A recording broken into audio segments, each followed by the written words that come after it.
Hello everybody! Before we get started with the video, I wanted to let you know that I'm going to be discussing some health topics in it. Mostly I'm going to be relating my own experiences with my own medical conditions in hopes that people can learn more about these conditions and maybe pick up some new ideas for dealing with them. However, I am not a doctor. I have no medical training whatsoever. So before you try any of this stuff, please ask your doctor. It may or may not even be applicable to you. And the other thing that I wanted to mention is that not every body reacts the same. So what works for one person's body may not even work for another person's body, and vice versa. But most of all, when making any decision, but especially healthcare decisions, do your research and use common sense. Okay, now on with the video. Hello everybody. Today I am going to be talking about an NSAID eye drop called Ilevro. NSAID stands for non-steroidal anti-inflammatory drug. And for eye drops, NSAIDs can be used either for an inflammatory eye condition or post-op after eye surgery in order to keep the inflammation under control so that the eye can heal. There are kind of two unofficial classes of NSAID eye drops. The old school ones, like ketorolac, which is a generic, have preservatives in them that make them sting and burn. That can be a problem for two reasons. The stinging and burning acts like an irritant and can actually make inflammation worse. And of course, stinging and burning is not pleasant, so it can make people non-compliant with the eye drop, which is not good if you're not taking it as often as you need to be, or if you stop taking it altogether, would be very bad, especially if you're post-op. The newer class of NSAID drops either uses preservatives that don't sting or less preservatives. Like AccuVail comes in individual vials, so they don't really need to be preserved for any length of time because you use them, you open them, you use them once, you throw them away. The newer generation of NSAID drops, there are no generics for, which can lead to issues with insurance coverage and also cost. I'm going to specifically talk about Ilevro now. I use it for an inflammatory eye condition called uveitis. Mine is quite severe. It has caused enough damage to the structures of my eyes that I am blind in my left eye and visually impaired in my right. It's very important that I keep the inflammation under control as much as possible so I can preserve as much of my vision as I have now as I can for as long as I can. The Ilevro is something we're trying because I can no longer get steroid injections into my eye. I have to try to use systemic meds and topical meds in a different way. So we decided to try the Ilevro. And I can say that I saw a difference with it. It did seem to help. It didn't seem to make a huge difference. That's one sort of issue that I'm weighing here.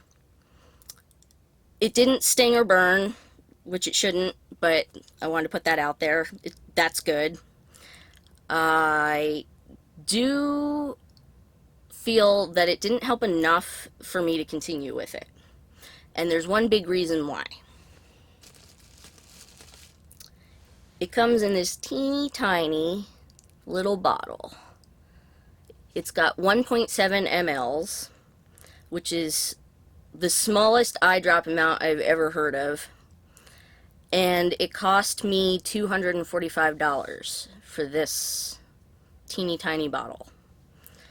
I think that's probably what liquid gold would cost. I don't know. It's not worth the expense that I paid for the amount of benefit that I got to me. There's also the issue of insurance coverage, which I paid for this out of pocket because my insurance didn't want to cover it, which I could have fought if I was going to continue with it, but I'm not getting enough benefit, so I'm not going to fight it. I do want you to see what the difference between the Ilevro bottle and a normal 5 ml bottle of eye drops that's supposed to last you a month looks like. So this bottle is, you know, flattened and tiny. This one's totally round. And when I was taking the Ilevro, the drops come out, they're very small, which I guess is good so that you're not using more than you need to, but it's hard to control where they end up, and they tend to just stick to my eyelashes. So I would have to kind of like blink them into my eye, which is not exactly sanitary. That's not the correct way to do an eye drop. I feel like people that are not good at doing eye drops should probably stay away from this too, because if you're the kind of person that it ends up all over your face, you're going to be wasting a lot of money and you're going to go through this bottle really fast. Because I was doing one drop in one eye once a day, and I still couldn't make this last a month. I would say it lasted 2 to 3 weeks. It definitely did not last a month. So, and I'm pretty good at doing eye drops. I've been doing them since I was 6. I can do them in a moving vehicle. If you're not as good, this probably isn't a good choice for you. They do not have a copay card available. Alcon is the manufacturer, and they have chosen not to do that. Some people call them coupons. They would reduce the amount that your copay would be if you're insured. I'm